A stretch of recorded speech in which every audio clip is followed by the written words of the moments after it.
Donc nous allons lire un verset du Srimad Bhagavatam. Premier chant, chapitre 8, versets 40 et 41. Om Namo Bhagavate Vasudevaya.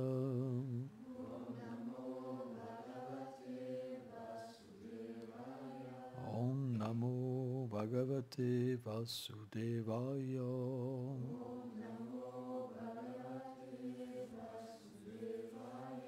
Om Namo Bhagavate Vasudevaya.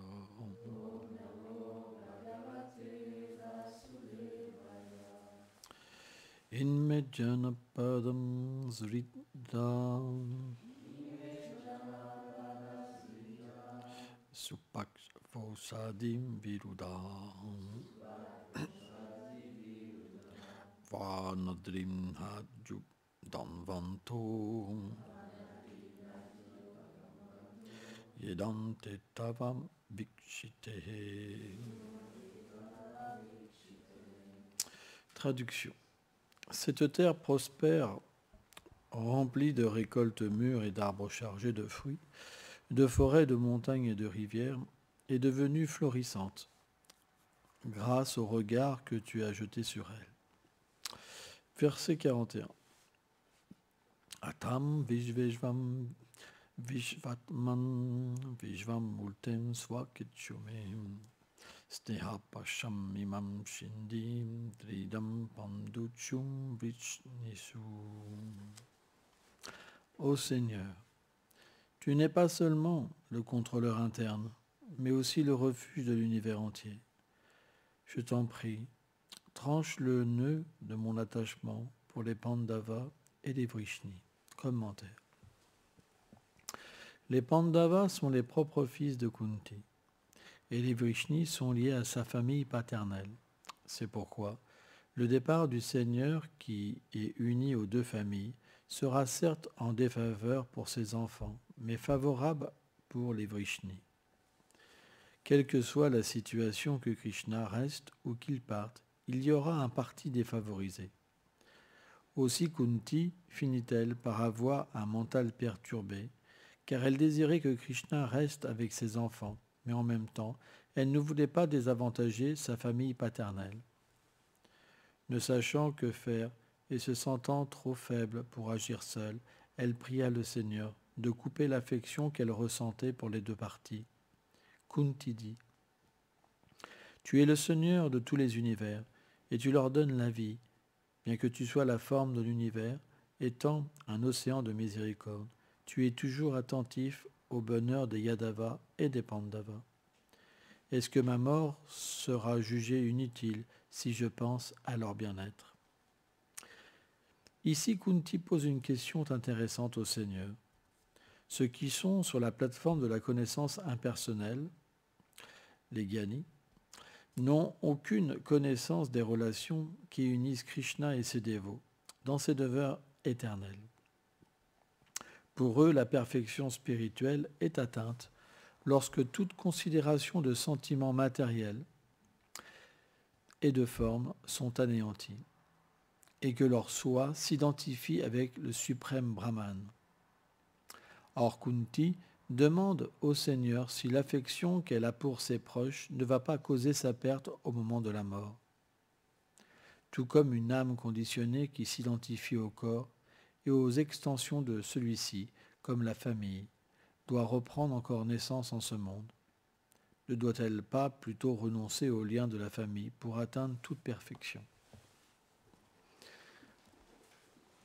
Omaganati Milandasya, Ganam Jalam Shalakaya, Shakshulu Meditam Jena, Taisme Shigulave Nama, Namaum Vishnu Padaya, Krishna Pestaya Bhutale, Shrimate Bhaktivedanta Swaminiti Namine, Namaste Sarasvati Deve, Golavani Plachaline, Nilveshesha Sunyavadi Plachatya Deshatarine. Srila Vishwanath Thakur, dans le verset suivant, il explique que parfois le Seigneur met ses dévots dans une sorte de confusion. Kunti, la mère des Pandavas, est une Nityasiddha, une servante éternelle du Seigneur suprême. C'est étonnant qu'en étant un associé éternel, elle demande à Krishna de couper les liens avec ses fils et les membres de sa famille.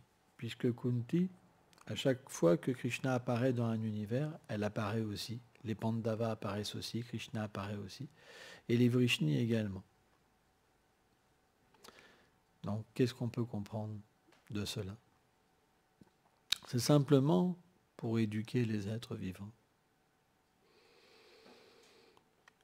Les êtres ordinaires, qui n'ont pas une connexion avec l'énergie interne du Seigneur suprême, à travers son service de dévotion, ne peuvent pas comprendre grand-chose de la nature de l'âme. Srila Bhaktivinoda Thakur, dans le Jiva Dharma, explique que ceux qui viennent de la Jiva Shakti, sur le plan marginal, les âmes qui ne sont pas les éternels associés du Seigneur, mais qui viennent de cette région marginale, entre le monde matériel et le monde spirituel, et qui peuvent faire un choix, soit de venir dans le monde matériel, soit de venir dans le monde spirituel, n'ont pas une nature complètement définie. Bien que l'âme soit Satchit Ananda Vigla, qu'elle ait une forme, qu'elle soit remplie d'éternité, de connaissance et de félicité, puisque ces âmes viennent de ce plan marginal, qui est plus lié au Paramatma, à l'âme suprême, donc, leur éternité, leur connaissance et leur félicité, qui sont les trois composants de l'âme, ne sont pas parfaitement manifestés. Ils sont plus en relation avec un aspect plus impersonnel de la réalité spirituelle. C'est pour ça que lorsqu'on médite par nous-mêmes, on peut simplement avoir cette compréhension que nous sommes d'une nature brahmane, comme non définie. Ce n'est que lorsque nous rentrons en contact du pur service de dévotion, à travers une filiation spirituelle authentique, que nous recevons la véritable connaissance et l'amour de Dieu. À partir de là, les trois composants, Satchit Ananda, peuvent se manifester pleinement. Comme par exemple, lorsqu'il y a une fécondation à l'intérieur de la femme, et que l'ovule est fécondé, elle peut se manifester alors graduellement sous la forme d'un enfant. Vous comprenez?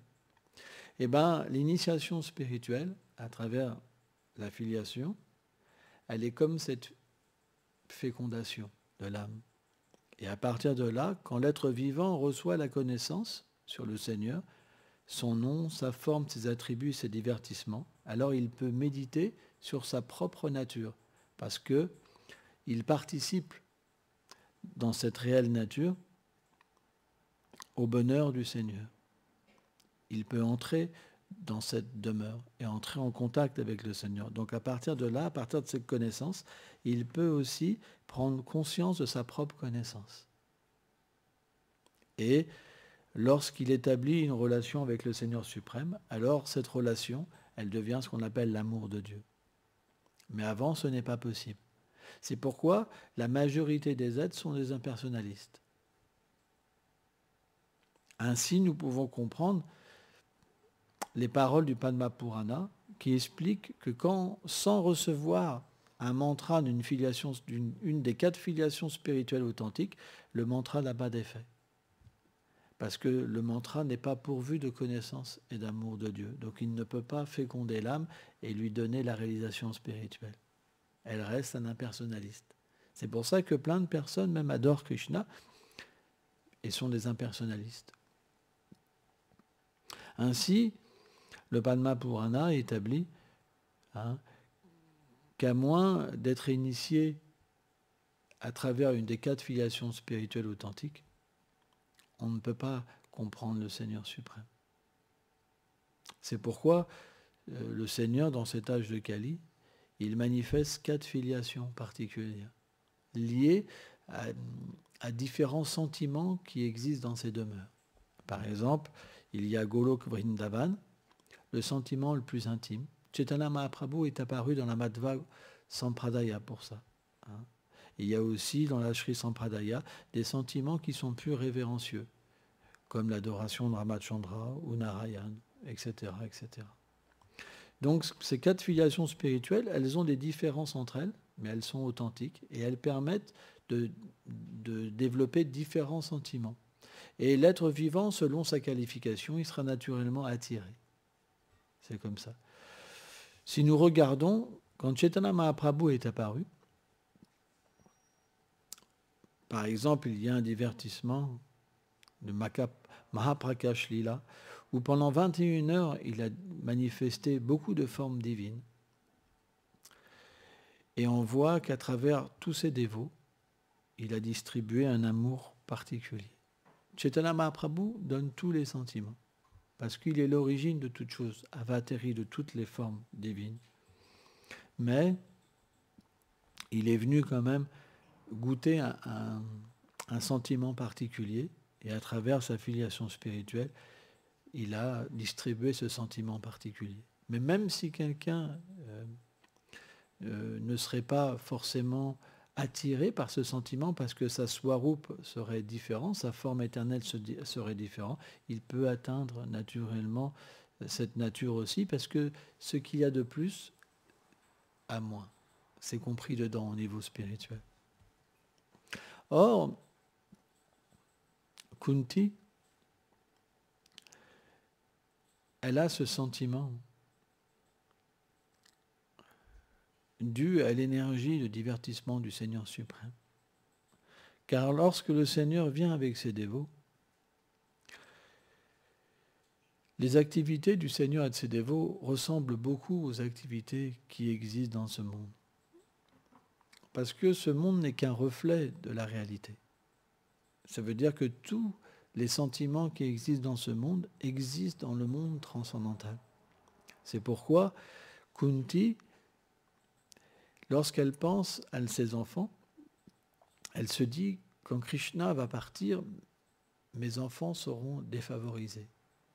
Mais en même temps, je ne peux pas être égoïste et je dois aussi trouver satisfaction pour les membres de ma famille.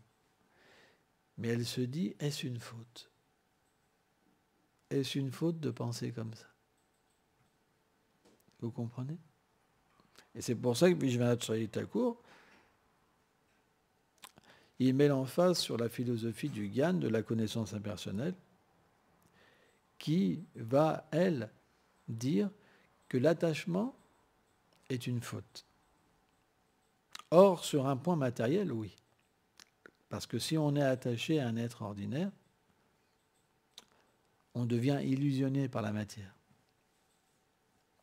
Mais au niveau spirituel, lorsqu'on devient attaché à un pur dévot du Seigneur, alors on obtient la suprême libération. On ne peut pas révoquer, détruire nos attachements. L'âme a cette nature de s'attacher. C'est sa nature d'aimer Krishna, c'est sa nature d'aimer ses dévots. Elle aime la demeure du Seigneur. Elle est faite pour ça. Mais lorsque son attachement est bien focalisé, dirigé, automatiquement, c'est comme si qu'elle était en union avec un monde illimité, empli d'amour et de perfection. Donc quand vous êtes connecté à quelque chose de ce niveau, vous êtes toujours satisfait. Alors que la réalisation du Brahman, c'est expliqué que Krishna explique qu'il est la base du Brahman dans la Bhagavad Gita. Pourquoi? Parce que le Brahman est son effulgence. Or, l'effulgence du Seigneur n'a pas d'attribut. Il n'y a que l'aspect d'éternité. Lorsqu'on expérimente par la méditation la nature du Brahman, finalement en entrant, en expérimentant la nature du soi, on ne trouve qu'une aperçu d'une félicité passive.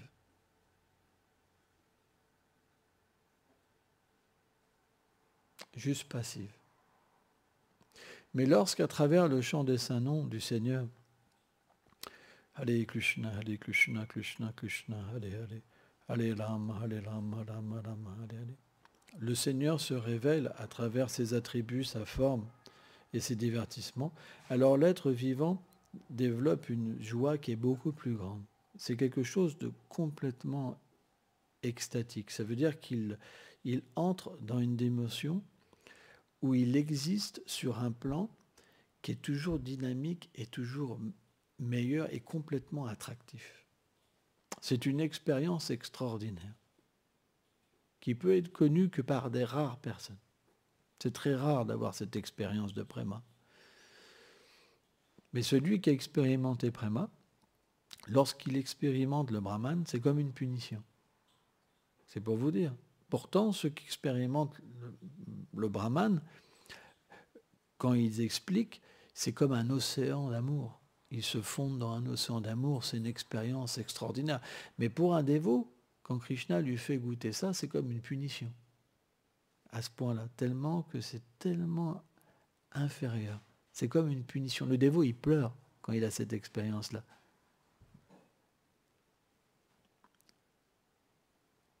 C'est impossible, en fait, d'essayer de comprendre par l'intellect. C'est une expérience. Prem, cette vision où le Seigneur se révèle et qu'on se retrouve dans sa demeure, dans son corps transcendantal, c'est une expérience que peu d'êtres ont. Ça ne veut pas dire que si on ne l'a pas, qu'on ne retourne pas à Krishna. Mais, sans l'avoir, c'est difficile de comprendre ce que parlent les acharyas. Et surtout de comprendre ce que renferment les écritures védiques. Puisque Krishna dit dans la Bhagavad Gita, le but des Védas est de me connaître. En fait, tous les Védas, que ce soit la nature de l'action intéressée, même les enseignements impersonnels sont amenés pour faire progresser une personne. Bhaktivinoda Thakur, il explique que le karma, l'action intéressée, le gyan, en fait, la voie de la connaissance et la bhakti, la voie de la dévotion, sont trois marches d'un même escalier qui mènent à cette personne suprême. La plupart des êtres, pourquoi ils approchent le Seigneur? Parce qu'ils souffrent. Parce que ce monde est un monde de souffrance. Donc ils essayent par tous les moyens de sortir de la souffrance. Donc ils veulent un monde de bonheur ou sortir de la souffrance. Mais ces deux façons d'approcher le Seigneur suprême sont imparfaites. Parce que dans la demeure du Seigneur, il n'existe qu'une chose, le don de soi. Les dévots existent pour Krishna et Krishna existe pour ses dévots. Donc quand on approche le Seigneur pour le bonheur et pour sortir des souffrances, on ne peut pas le comprendre ni entrer dans sa demeure. Parce qu'on n'a introduit dans sa demeure que par le sentiment de se donner. Aujourd'hui, si nous n'avons pas d'expérience de Krishna, c'est parce que nous essayons simplement de l'obtenir pour notre bonheur. Par exemple, nous méditons, mais c'est pour nous. Quand nous allons vivre pour lui, à ce moment-là, nous allons avoir une expérience. Mais l'expérience de vivre pour lui, c'est... Qui peut obtenir ça? Vous comprenez? C'est pas si simple. Donc, dans un premier temps, on l'aborde parce qu'on a une difficulté, parce qu'on a un manque et on souffre. Ceux qui n'ont pas de manque, ceux qui ne souffrent pas, ils n'approchent pas le Seigneur, sauf ceux qui ont été des grands sages dans leur vie passée.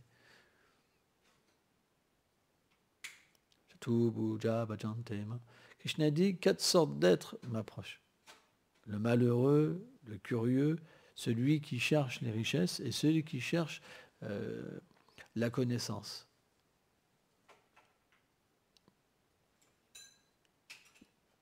Ces 4 sortes d'êtres, ils m'approchent d'une manière imparfaite.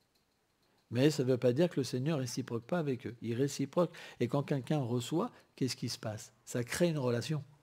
Même un religieux, je me rappelle, souvent je cite cet exemple, j'avais vu un reportage sur des religieux, et le gars, il disait comme ça, il dit, écoute, moi la prière, j'essaye et ça marche. Tu te concentres.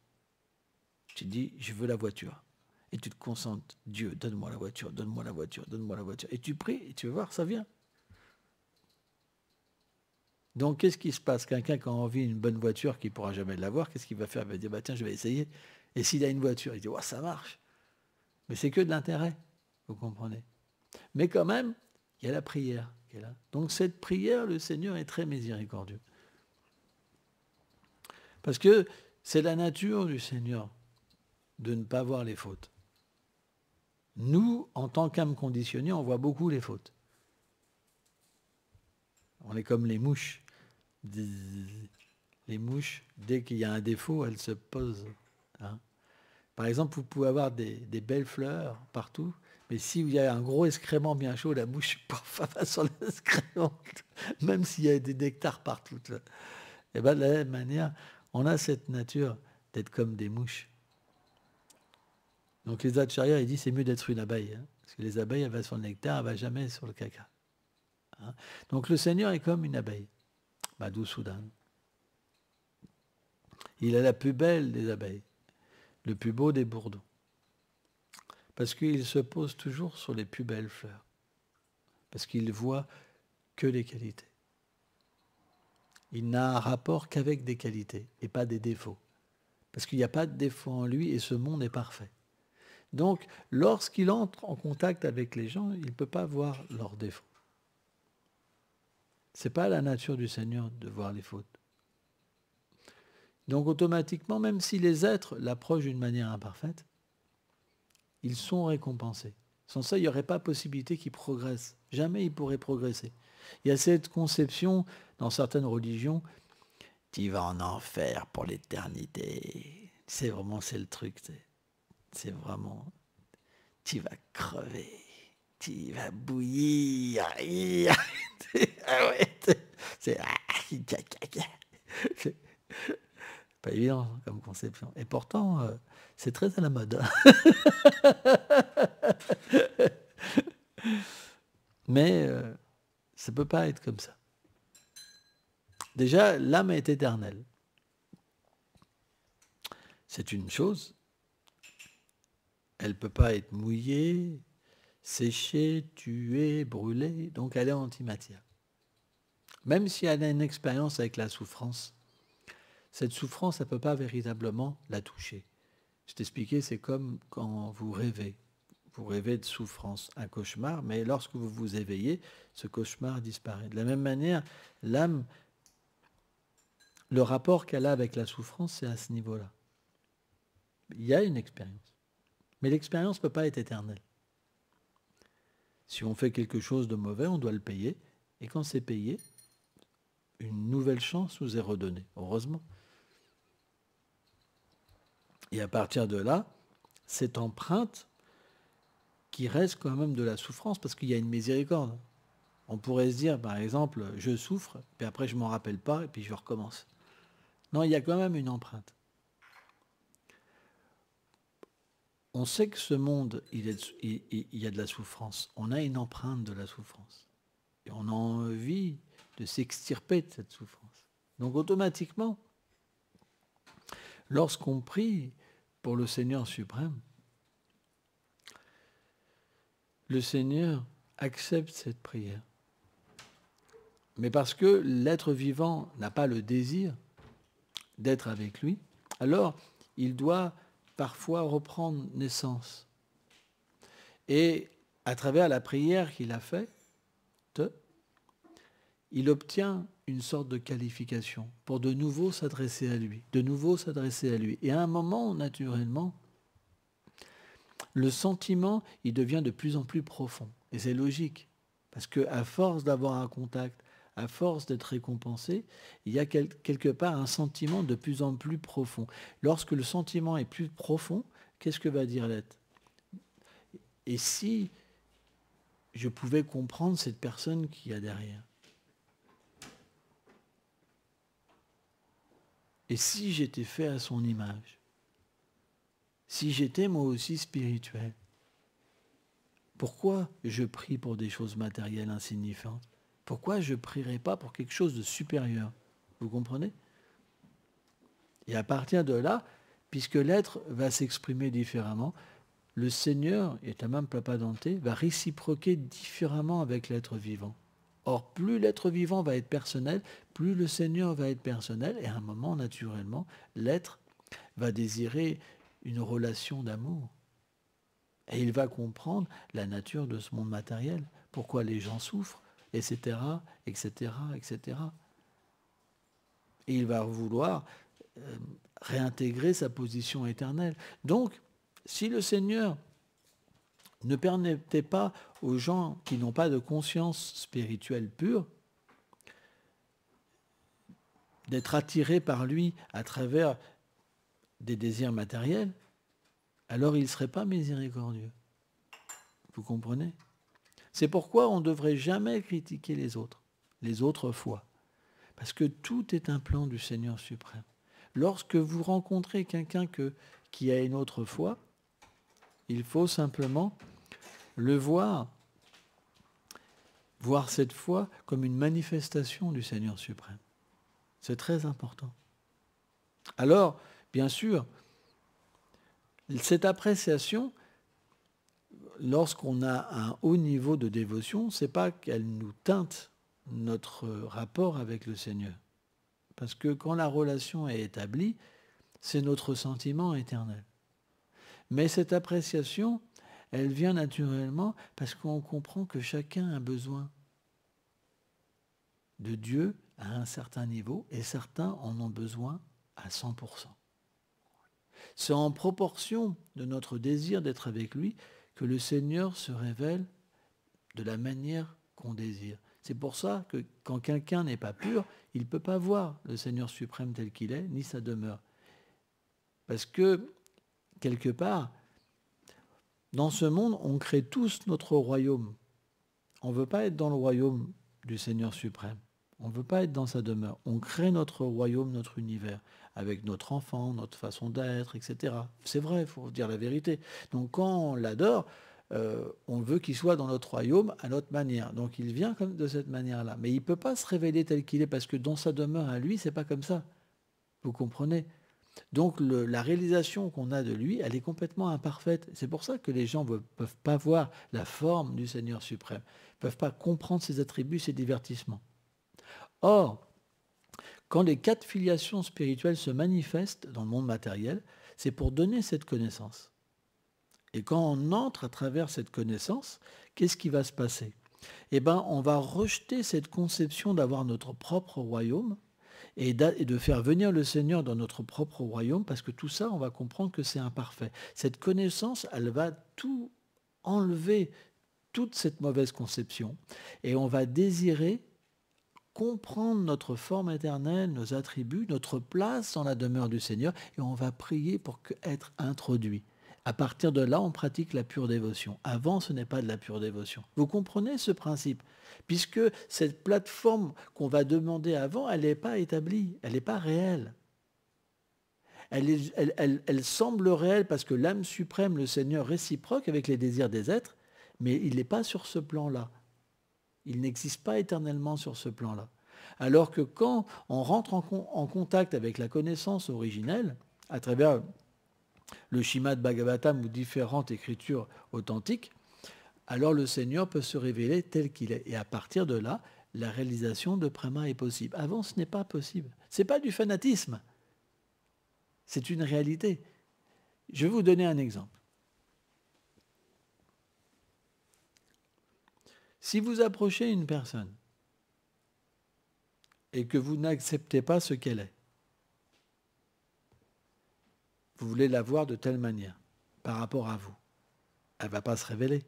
Elle va rester d'une manière externe et elle va juste réciproquer ce que vous avez besoin. Vrai ou pas? Mais si vous voulez vraiment la connaître et que vous êtes prêt à tout abandonner pour la connaître, À un moment, elle va se révéler à vous, elle va vous révéler votre cœur. Eh bien, c'est la même chose avec le Seigneur suprême. Si vous voulez lui appartenir et être ce qu'il veut que vous soyez, à ce moment-là, il va se révéler. Parce qu'il pourra se révéler. Parce que vous allez devenir un objet d'affection pour lui et d'amour. Vous allez entrer dans son intimité. C'est sa demeure, son intimité. C'est là où vous allez voir qu'il a des parents, qu'il a des amis, qu'il a la possibilité d'aimer, qu'il a la possibilité de pleurer, de demander de l'aide et de sembler même être imparfait, alors qu'il est l'origine de tout et qu'il soutient tout.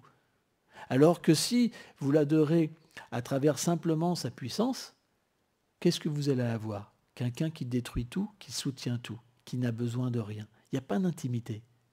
C'est pourquoi les filiations spirituelles authentiques, ils font un travail qui est incommensurable. Mais qui peut avoir cette qualification pour comprendre? C'est extrêmement rare. Parce qu'il faut en avoir fini avec l'indépendance. Quand on en a fini avec l'indépendance, ça commence. Même si une personne se purifie. Krishna, quand il dit Baunam Jante, Ganam Papadante, Vasudava Soti Masulaba, il dit un Gyani, Vijvacharitaku, après des millions d'existences, quelqu'un qui a le cœur pur,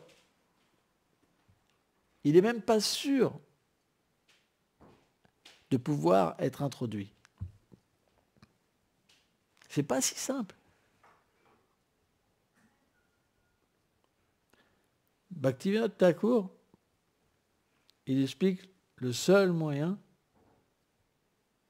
c'est d'obtenir la miséricorde d'un Vaishnava. Parce que ce plan, il ne peut pas être obtenu par notre propre force. Vous pouvez vous purifier jusqu'à un certain niveau, par des exercices de yoga, des respirations, chanter des mantras, la récitation d'écriture, d'austérité, etc. C'est possible, mais vous ne pouvez pas par vous-même forcer le Seigneur à devenir votre ami. Vous pouvez pas, vous n'avez pas le pouvoir, la puissance. C'est impossible. Par contre, s'il y a un ami à lui qui vous accepte, alors vous pouvez entrer dans sa demeure, même si vous n'êtes pas qualifié. Parce que, en fait, l'ami du Seigneur, il a le pouvoir de faire ça. C'est pourquoi la foi dans les Vaishnavas est plus puissante que la foi du Seigneur suprême. Parce que le Seigneur, il y a une justice. Il y a un papa alente. En proportion que quelqu'un s'abandonne à lui, en proportion est réciproque. Donc faites voir quel abandon vous avez.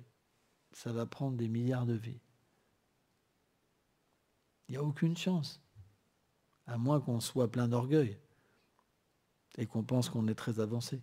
Par contre, si on a la miséricorde d'un véritable associé du Seigneur, alors c'est extrêmement facile. Il suffit de rester avec lui, dans sa mission. C'est pour ça que des grandes personnalités, comme par Srila Prabhupada, ont ouvert des missions. Pourquoi Krishna leur a fait faire ça? Parce que c'est leur mission. Comme c'est l'ami de Krishna, si vous participez, vous êtes comme dans sa demeure. Et la demeure de Prabhupada, c'est naturellement l'entrée dans la demeure suprême. Vous comprenez? Donc, à moins... Alors ça, c'est un exemple. Après, il y a d'autres institutions, il y a d'autres Vaishnavas aussi qualifiés. Hein, ça, c'est un exemple. Le point, c'est que Chaitanya Mahaprabhu, il a dit à la Mandaloy, tout ce que tu affectionnes, le Seigneur l'accepte. Et l'histoire avec Shivananda Sen, elle est véritablement révélateur. On sait que Shivananda Sen, à un moment, il a donné refuge à un chien. Et c'était l'aîné. Et donc ils allaient rencontrer le Seigneur Chaitanya Mahaprabhu à Jagannath Puri. Et il était avec beaucoup de dévots. Et les dévots, ils étaient vraiment surpris que Shivananda Sen, ils prennent soin d'un chien. Parce qu'en Inde, un chien, c'est considéré comme quelque chose de très bas. Mais le Vaishnav, il voit tout comme au même niveau. Et comme le chien avait pris refuge en lui, donc il avait une intention particulière dans le chien. Parce que quand vous prenez refuge dans un Vaishnav, le Vaishnav est très miséricordieux. Et le Seigneur fait qu'une affection se crée entre le Vaishnav et vous. Et une sorte d'attachement spirituel. En fait, les grands Vaishnavas expliquent que lorsqu'on obtient cette miséricorde et qu'un dévot nous affectionne, c'est notre ticket. C'est fini. On ne reviendra plus jamais dans l'univers matériel. Parce que quand il va partir, il dira à Krishna, oh, je voudrais que tu ramènes ça. Si un Vaishnav pense à vous, c'est fini. Et donc, à un moment, le chien, il s'est échappé. Et Shivananda Sen, il a même jusqu'à dire au Mahabhagavat, les associés du Seigneur, de chercher le chien. Tout le monde cherchait le chien partout.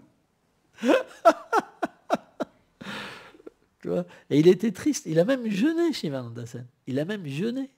Tout le monde a jeûné pour le chien. Les associés du Seigneur, hein, les associés éternels du Seigneur. Mais en fait, ce qui s'est passé, c'est que ce chien, il a obtenu une telle miséricorde de Mahaprabhu. Quand Shivananda Sen il est arrivé dans les appartements de Mahaprabhu, il a vu le chien avec Mahaprabhu. Mahaprabhu, il lui donnait la pulpe de coco, il lui faisait chanter Hare Krishna, et le chien, il chantait Hare Krishna. Et après, les habitants, ils ont vu un très beau chariot de Vaikuntha venir chercher le chien. En fait, il était devenu un pur dévot, et il était libéré. Donc, c'est pour vous dire à quel point c'est puissant, les associés du Seigneur. Ne quittez jamais leur refuge. Jamais. Jamais. C'est le seul moyen d'obtenir la miséricorde de Krishna. Prahlad Maharaj, il dit, jamais personne n'a pu atteindre la libération sans enduire son corps de la miséricorde des Vaishnavas. C'est impossible. À moins qu'une personne soit quelqu'un de spécial. Sans ça, c'est impossible. Et même les gens spéciaux, les Vaishnavas, ils aiment des Vaishnavas. C'est la nature. Sans avoir un Vaishnava dans son cœur, on ne peut pas être aimé du Seigneur. Parce que lui, dans son cœur, alors bien sûr, il y a Shrimati Radharani, hein, mais il y a aussi tous ses dévots. Hein. Le cœur de Krishna, c'est son amour pour les dévots. Et dès qu'on aime un dévot, on est protégé. Toute notre vie est prise en compte. Le Seigneur nous soigne personnellement. Parce que comme il a l'amour pour son dévot, si un dévot nous aime, on est protégé. Mais dès qu'on critique un Vaishnava, c'est fini. Il y a une chose que le Seigneur n'aime pas, c'est qu'on critique son pur dévot. C'est la chose que le Seigneur déteste. Dès que vous critiquez, les problèmes vont arriver. Vous allez prendre une sacrée fessée. Mais si le Vaishnava vous aime, Krishna vous gardera quand même. Et si le Vaishnava vous rejette, alors Krishna vous rejettera. Mais même si un dévot il a fait une erreur, si le dévot du Seigneur, le Vaishnava, veut protéger ce dévot, alors le Seigneur, il le rectifiera et il le fera revenir. C'est un principe. Notre vie, elle ne tient pas à grand-chose. Matériellement, dans quelques instants, on sera mort. Malheureusement, on n'en a pas beaucoup conscience, on perd beaucoup de temps à jouer. Et pourtant, les papas, les mamans, ils vont tous disparaître. C'est juste, ça va vite arriver. Vous allez vite grandir. On perd tellement de temps dans des choses qui ne servent à rien. Donc on devrait utiliser cette vie pour servir les dévots du Seigneur. C'est très important. S'engager dans leur mission. Et là, on atteindra le succès. Rien ne nous empêche de travailler, rien ne nous empêche d'avoir une vie de famille, ce que vous voulez, mais on doit le faire dans le cadre du service de dévotion. Sans ça, c'est des activités karmiques. On devra en prendre les fruits. Donc il faut bien réfléchir. Vous avez le choix. Soit vous pensez tout ça, c'est des balivernes, soit vous pensez que c'est la réalité. Mais si vous pensez que c'est la réalité, pourquoi perdre autant de temps? Pourquoi dormir autant? Pourquoi jouer autant? Vous comprenez? On doit faire les choses toujours dans le cadre du service de dévotion. Rien ne n'empêche même de faire des activités, mais toujours pour le plaisir du Seigneur suprême. Vous pouvez aller nager, vous pouvez faire ceci, mais toujours pour son plaisir. On doit toujours être relié à la cause dévotionnelle. Mon existence, elle est pour lui. Les gopis se font jolies pour lui. Ses amis jouent pour lui. On doit exister de cette manière-là. Sans ça, notre vie, quelle valeur a notre vie, puisqu'elle ne peut pas exprimer l'éternité. Elle va disparaître au moment de la mort. Personne ne s'en souviendra et on reprendra une nouvelle naissance avec le niveau de conscience qu'on a eu. Or, celui qui n'est pas conscient de son lien éternel avec le Seigneur suprême. Qu'est-ce que disent les Vaishnavas? Il dit que c'est comme une conscience animale.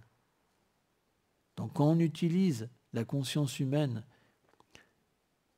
et qu'on la fait régresser au niveau de l'animal, à ce moment-là, on reprend naissance dans le règne animal. C'est pour ça qu'on peut aussi régresser dans l'échelle de la réincarnation. La vie humaine, elle est faite pour se réaliser. Parce qu'on peut comprendre Dieu. Peu importe la religion qu'on prend. Mais on doit au moins accepter la conscience de Dieu. Parce que quand il n'y a plus de conscience de Dieu, c'est le règne animal. Par exemple, si vous faites venir un chien et vous lui faites voir les déités, il ne les comprendra pas. Et bien vous voyez certaines personnes qui entrent dans un temple, moi j'ai vu ça, ils regardent le bois. Ils disent « Oh, c'est génial ce qu'ils ont fait ». Et les déités sont là, mais ils ne peuvent même pas les voir. Vous comprenez?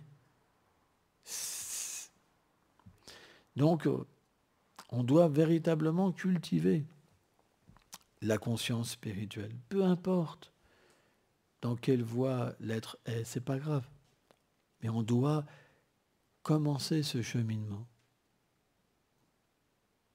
pour pouvoir avoir une naissance encore meilleure et pour pouvoir aller plus loin. Et si possible, dans cette vie, atteindre la perfection. Merci beaucoup.